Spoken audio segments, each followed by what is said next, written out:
2025 and I'm channeling Shania Twain's Kick a Door Down energy. What you saying? You go, girl! It's 2025, I'm 30 years old and I've decided I'm gonna now do whatever the hell I want. I was sat down the other day and I thought to myself, I don't really do a lot of the things that I find fun anymore. Being an adult, being 30 years old, you kind of tend to grow up and you get lost in adult life. A lot of people my age have hobbies such as sports and having kids. I sat down thinking, what am I interested in? I love true crime, I love the paranormal, conspiracy theories, and even dark history. All of the weird stuff in history, not the stuff that you learn in school, where, I don't know about you, but when I was in school, from primary school to secondary school, it was just war. War. Sprinkling some of the Industrial Revolution, war. I like dark history such as why do things come around? Because a lot of the reasons that we have things actually tend to have like a really dark, sinister tale behind them. And I thought, what do I like? What do I love? What do I love to do? I love talking about all that sort of stuff. I also miss editing videos. When I was in school and college, I used to edit a lot of videos, but I never used to post them anywhere. I never had the balls to. I don't think I even really have the balls to do it now. I just thought, I'm 30, just do whatever the hell you love. And then I thought, why don't I do it? What's stopping me from doing it? Why all these years have I not done it? Because I'm afraid of what people are going to think of me. And I thought, what a life.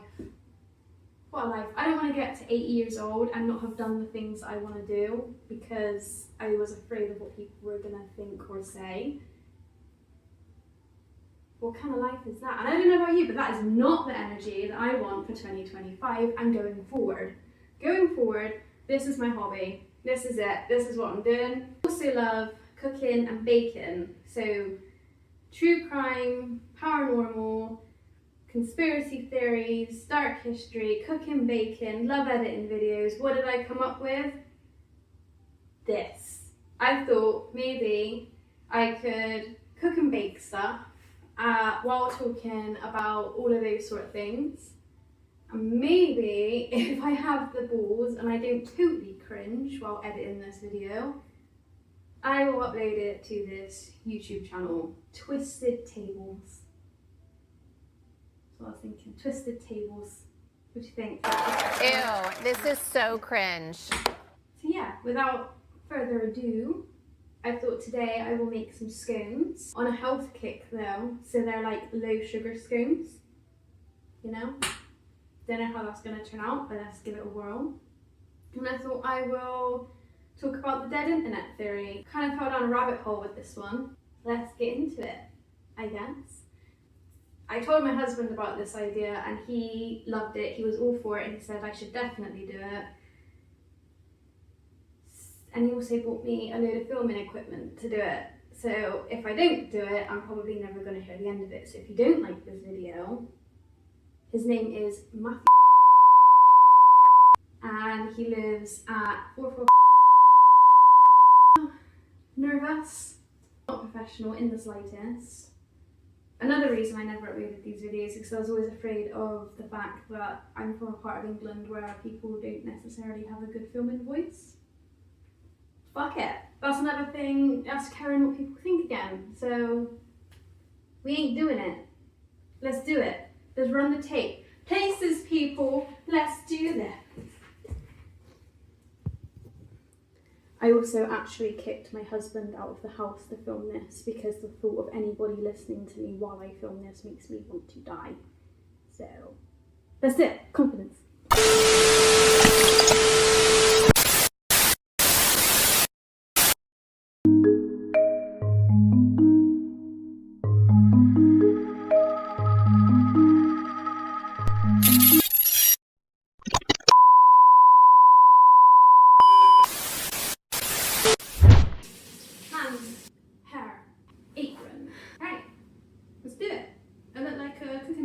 So let's cook stuff, bake stuff,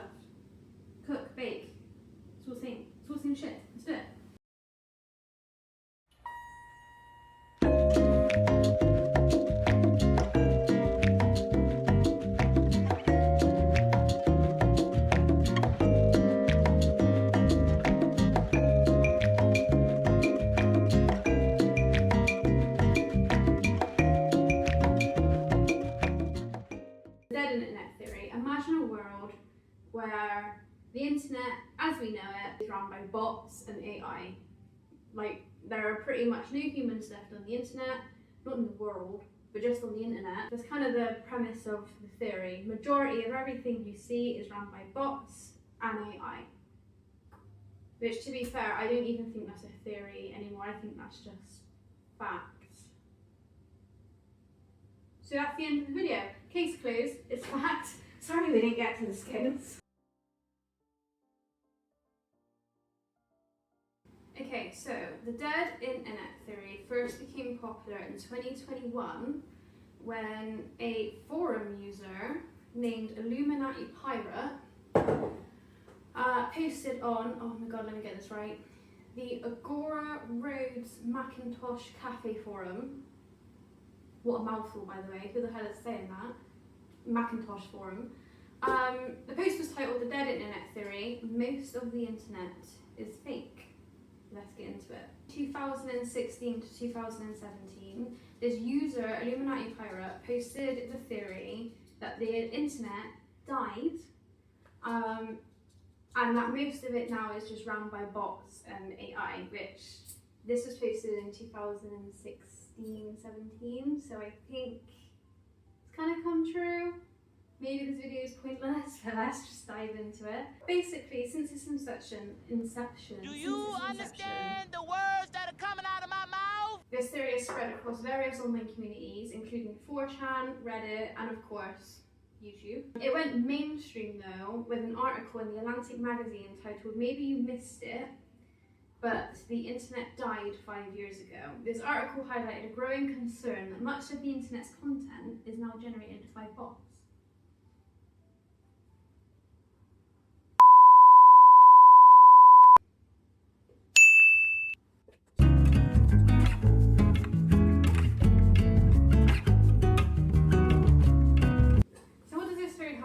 Well, much like our scones need sugar, this theory has some key points to sweeten the mystery.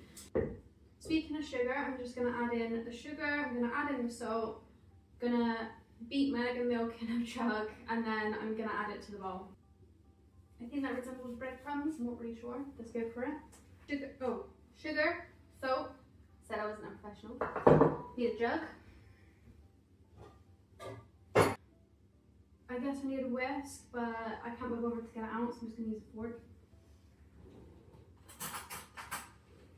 fork. A few ideas have been provided to back up the theory. Oh my god, I can never say this either. I told you I'm not professional.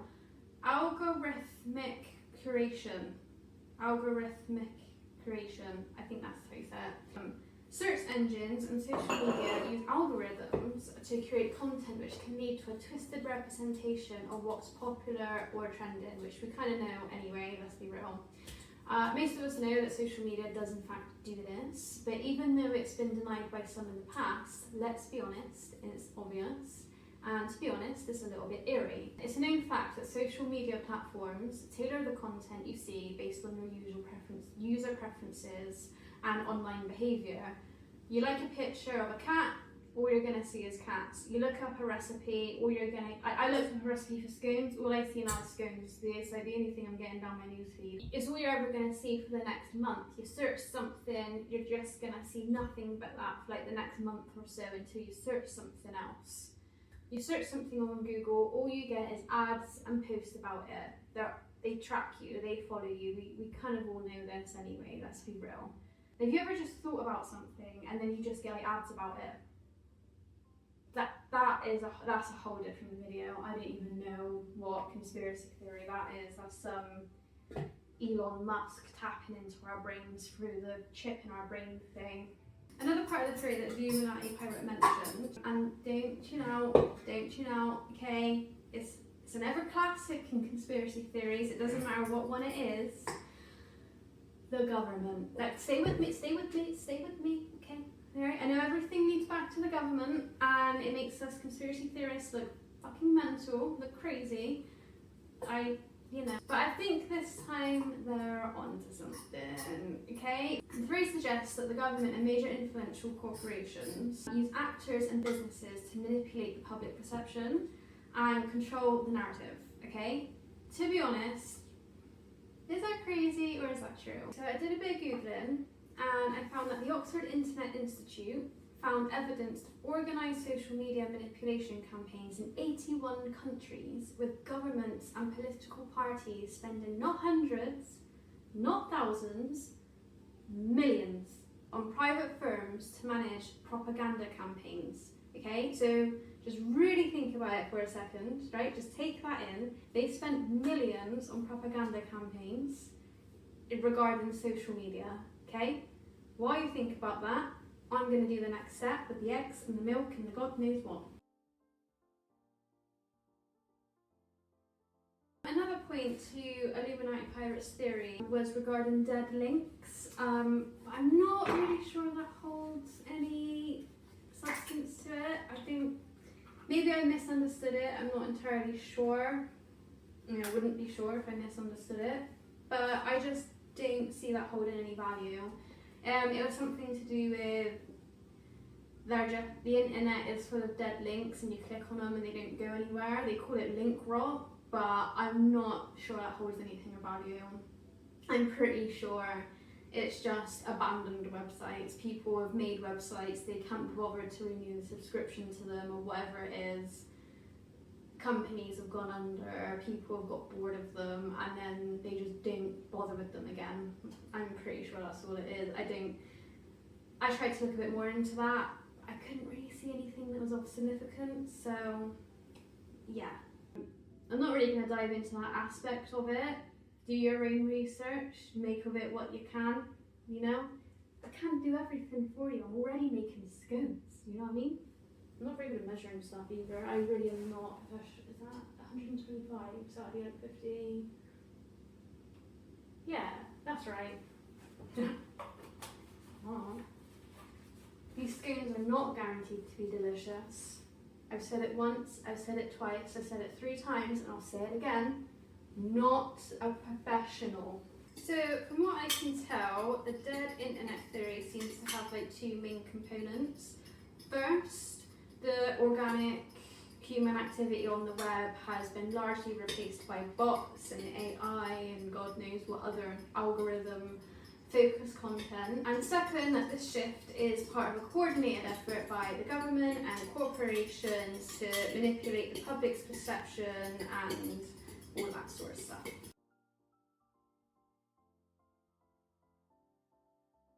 It says to add a little bit at a time, and you might not need it all. But as somebody who is, I'm going to say it again, not a professional, I don't know what that means. When I was following the recipe for this, like getting the ingredients ready, it just said salt. It said 1 salt. 1 salt. What is 1 salt?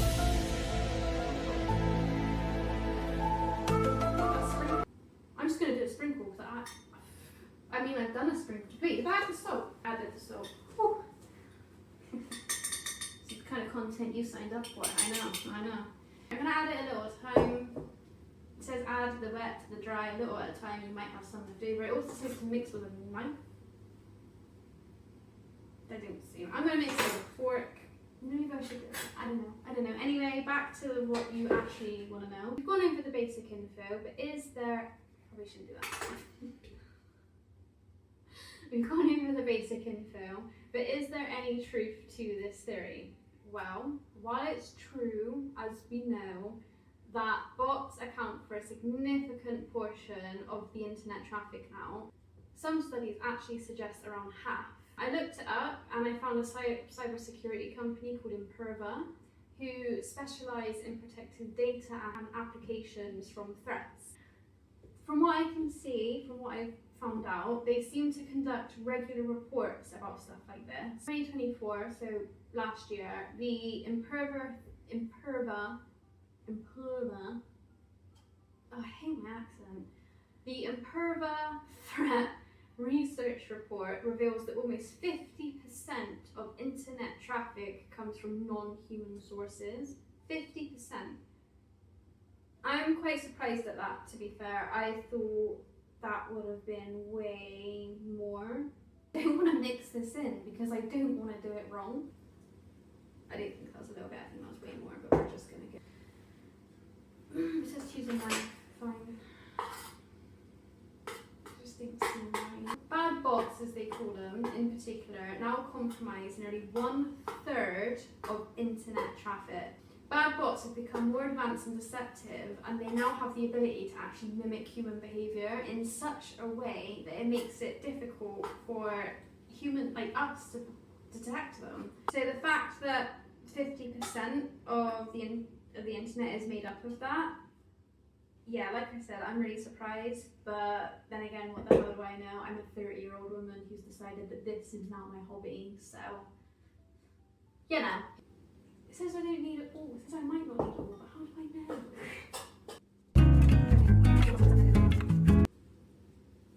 Oh, it's turning into, okay, it's kind of looking like something. It's looking, that doesn't look like a lot of dough.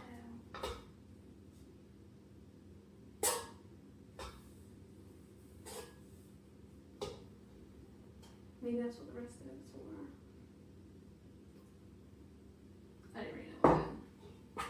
There's going to be a lot of questionable faces in this video, I'll tell you that. Okay, I think, it says it's not meant to be sticky. I don't know, I think that's done. I'm not really sure, to be fair. But anyway, just like bots make up 50% of the internet, the interwebs, these scones are like 50% done. So I need to cut out the scone shapes, circles, and pop them in the oven. This is the next step.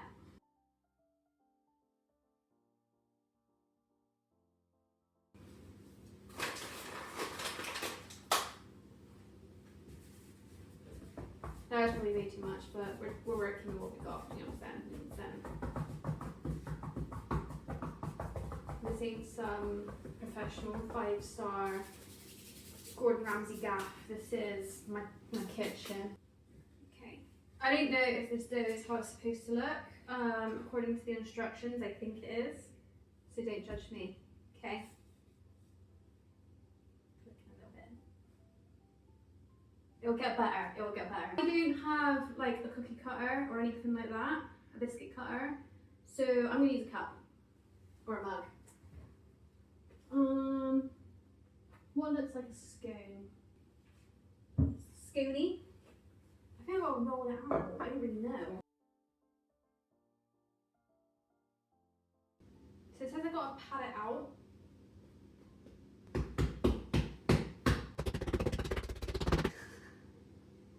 That is definitely not what you're meant to do. I don't think I did it right. I don't think it's right. I think I put too much egg in. I don't know if this is right, but we're doing it anyway.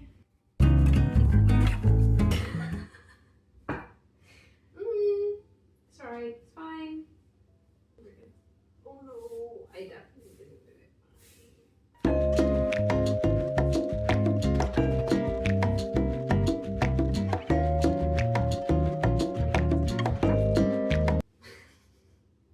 Anyone who actually like bakes for a living, if anyone finds this video, you're gonna watch this and you're gonna cringe.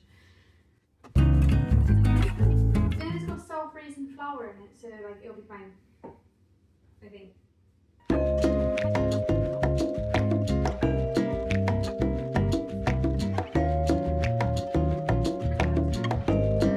Because I don't really know what we're doing, to be fair. I'm past the point of no return. Okay, like I said, I'm using a cup. This isn't some elaborate production, okay? We're on a budget. I'm using a cup. Deal with it. Okay, got the gizmos and the gadgets, then use your gizmos and gadgets, okay? Don't worry, kids. In the future, AI will be making this for us. To be fair, they already do. That's what a factory is. Okay, my hopes are high again. I think maybe this might turn out somewhat okay. Nice. Just a blob. You need the cup, it's fine. I'm pretty sure they're all supposed to be like that sort of level of thickness, as opposed to a biscuit. But we're doing it, it's happening.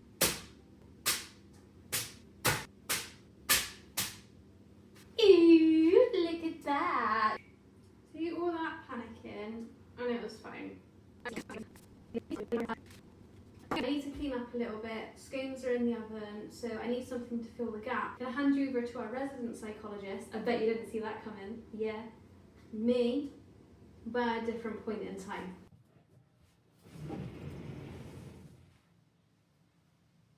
How can I help? I just need you to fill the gap while I like sort of clean up and that. Well, well, well. So you came to me, which is you. Yeah, you. Which is also me. Well, I mean, I guess I could. What were you talking about? I wasn't really listening. That's the dead internet theory and AI and all that sort of jazz. Oh, yes, AI. AI and the dead internet theory, I do know it well. Oh, you already know it. I do, I know it well. Because we're the same person. Yeah, I know. No, Yeah. I know. Wild. Is that because we researched it? Yeah, we did. Yeah, because I'm you, I'm still. So how are we able to have this conversation? Oh, that would be flawless editing. Oh, I see. Yeah, very good, very good, very good. Well done, well done. So can you fill the gap, or? Yeah, I suppose. I mean, I guess I could talk about the Eliza experiment. Yeah. Okay, fab. Well, I'm just gonna. Okay. Okay, let me hit you with some knowledge on the Eliza experiment. So bearing in mind that the basis of the dead internet theory and the whole AI thing, the whole basis of it is that majority of the internet is run by bots and AI.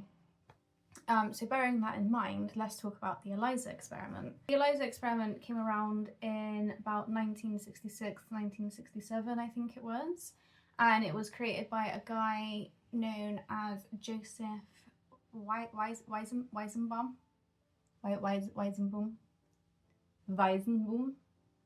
I can never say his name, so we're just gonna call him Joe.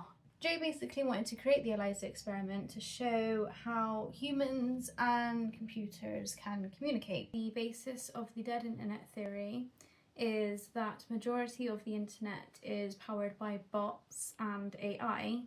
This shares similar parallels to the Eliza experiment. Now, the Eliza experiment was an absolutely pioneering project in the field of psychology for a number of reasons. The Eliza experiment was created at a first attempt at passing the Turing test. If you don't know what the Turing test is, let me give you a quick lowdown. So the Turing test was created by Alan Turing in around the 1950s. He was a mathematician and a computer scientist. Basically, he created the Turing test to sort of judge early forms of AI, essentially. It was all done by text-based conversation. To put it in a really simple way, somebody will take part in this test with a machine or a computer. If the person is unable to distinguish human responses from the machine or computer, then the computer is considered to have passed the test, the Turing test. So Eliza was one of the first attempts at trying to pass. Now, although Eliza didn't actually pass the Turing test, it did a tremendous job at convincing people that it was a human. Joseph Weizenbaum's, Joe's secretary being one of them. Obviously, Joe's secretary kind of knew what he was working on. She's his secretary. But she took part in the experiment, or she at least played around with Eliza. And Joe was really surprised to find that even his secretary and many others who took part in the Eliza experiment attributed human-like feelings to Eliza. Eliza worked by basically filling in the blanks. They call it conversation pattern matching technology and substitution methodology. Type something like, Eliza, I'm feeling sad, and Eliza would type something back like, I don't care, why are you telling me? No, I'm joking. Imagine now. Just a machine set up to just fucking roast people. No, Eliza would fill in the blank. So she would take what you're saying, she'd sort of rearrange it a little bit, and then she'd sort of fill in the blank by saying, why do you feel sad? Eliza, I'm feeling sad. Why do you feel sad? Do you get it? That makes sense? Simple? Yeah. The whole Eliza experiment, the fact that people were attributing human-like feelings to Eliza didn't possess any like depth or understanding. It was literally a machine, and it was a machine created in the 60s. So As you can imagine, it is nothing like what we have now, although it was still pretty good, to the fact that although humans could tell it was a machine, they did attribute human-like qualities to the machine. So obviously it was doing something right. It led Joe to question the relationships between humans and computers and the ability for AI to deceive, which is wild. It is absolutely scary. It's absolutely wild.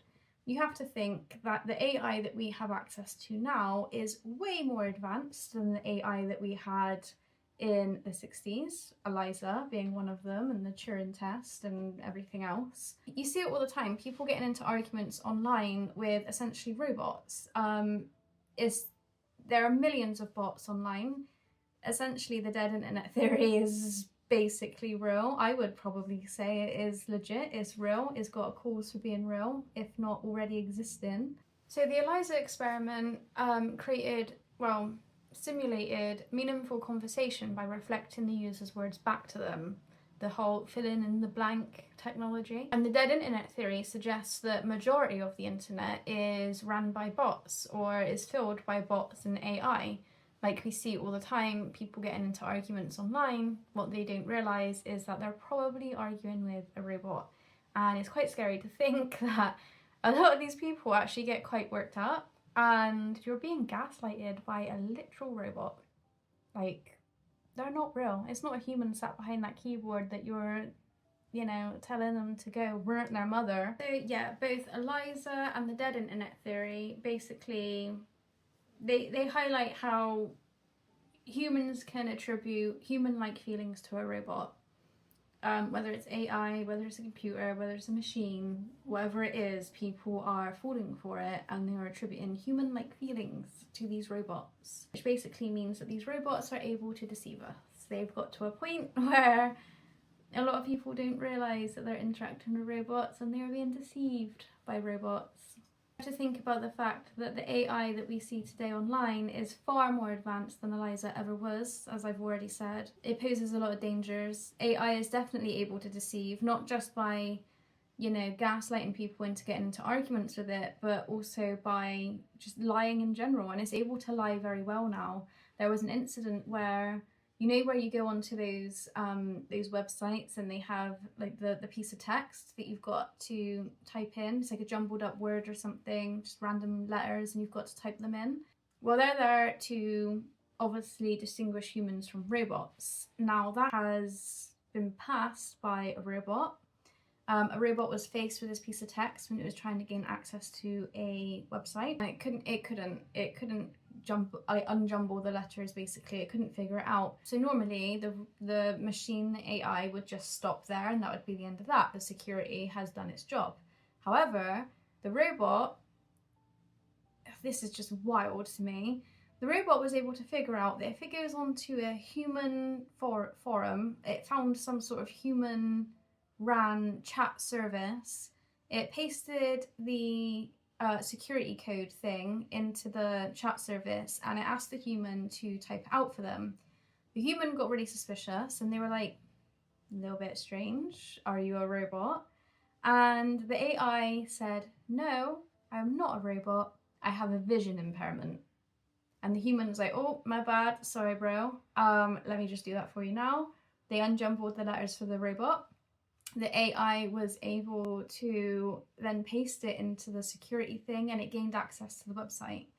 So AI is not only able to deceive now to the point of gaslighting people into arguments, but it's actually also able to deceive to the point of gaining access to things that it shouldn't be gaining access to, which makes the question, I mean, the internet was already unsafe. If you think that the internet is a safe place, then you probably shouldn't be on the internet. The internet is incredibly unsafe. It leaves you open to everything and anyone. And the fact now that these robots, I keep calling them robots, they're AI, they're the same thing, are able to actually lie, deceive, and gain access to security things that they shouldn't be, I would be worried. I would be very worried about that.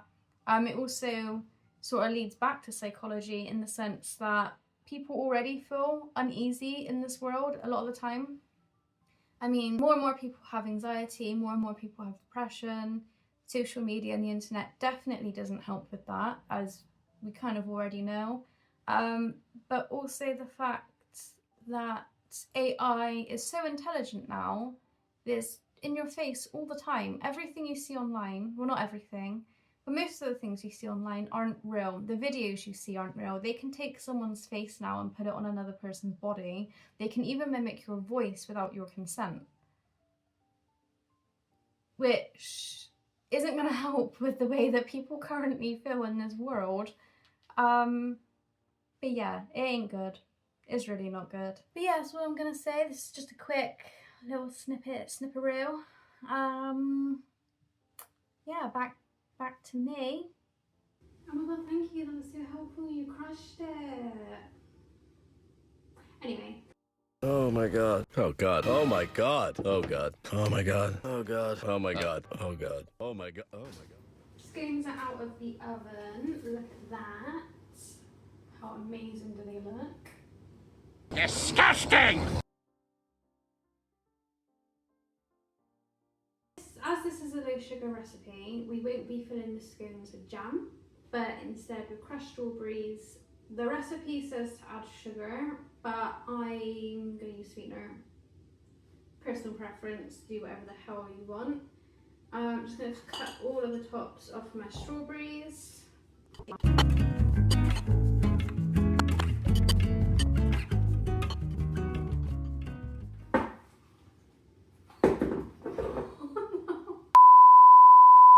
If the dead internet theory were true, which, let's be honest, is kind of looking that way these days since the theory was first posted about in 2016 and 2017, the implications would be absolutely major. I mean that much of what we see online is heavily manipulated, potentially affecting opinion, our behaviours, and even our democracy. Because AI and bots and whatever else is lurking on the internet, it's so convincing. It means that bad bots are exploiting business logic, which allows them to perform a host of malicious activities, including fraud, data harvesting, and all kinds of scams and identity theft. Just to crush the strawberries, they're just turning into liquid. Alright, what else? I don't really know if this is going to be the way to go. Maybe I shouldn't have used all the strawberries. I think I'm just going to switch to the fork. But yeah, people could use it for terrorism if they're not already, although they probably are, let's be real. It's been used for every other thing. Identity theft, like we said. Oh, I should have chopped them up, that's why. Oh well. But I guess because it's new, there isn't any really rules around it, so you can take people's faces without consent, which means if you can take people's faces without consent, I mean, you've probably seen it done to celebrities time and time again on the internet. So who's to say they're not going to start doing it to government officials, the president? I mean, obviously people will get arrested probably because it is the bloody president and whatnot. Yeah, the implications, it could be insane. It could be totally catastrophic, and I think we are heading that way. I think we are heading into the realms of really, really dangerous stuff. It's gone from the internet and it's going into our real lives. Most of our lives in 2025 revolve around the internet. Most people's work revolve around the internet. Personal lives revolve around the internet. It's just, the lines are blurring and it's getting very scary. I think I'm going to have the monstrosity. Alright, it's going to go. It's going to whirl. Let's see what we're dealing with. Did it all come together in the end?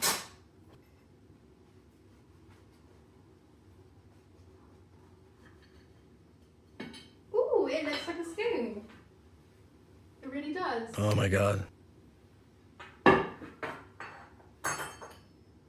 I 100% have not done the strawberries correctly, but it is what it is. And I don't have any cream. This is meant to be like a healthy recipe.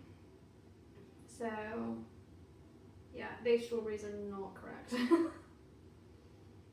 But it's cool.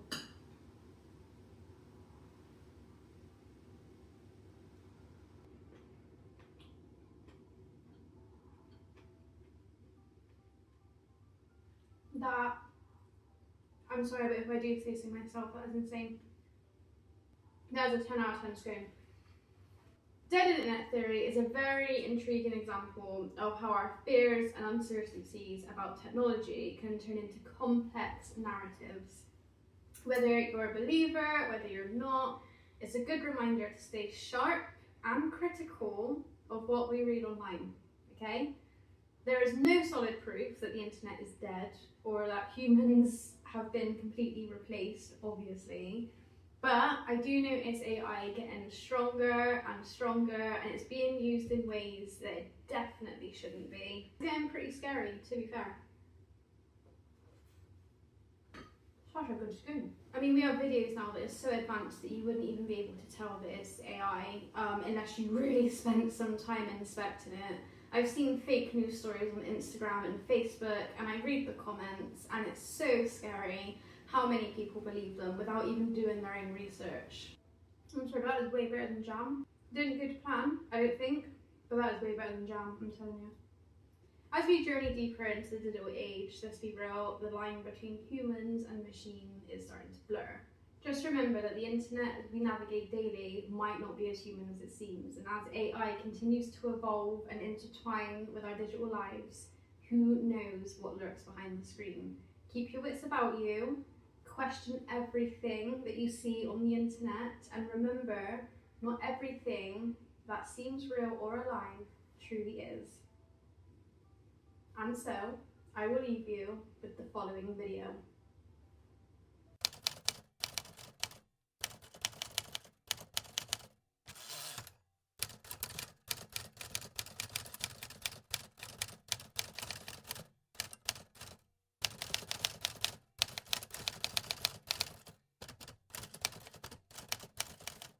You think artificial intelligence will save the world or end it?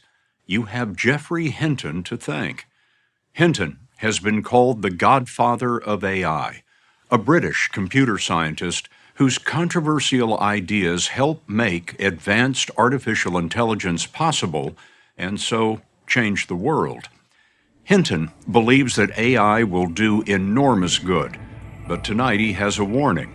He says that AI systems may be more intelligent than we know, and there's a chance the machines could take over.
The most nightmare scenario I can imagine with AI and robotics is a world where robots have become so powerful that they are able to control or manipulate humans without their knowledge. I want you to be aware of the potential risks and dangers associated with AI and robotics.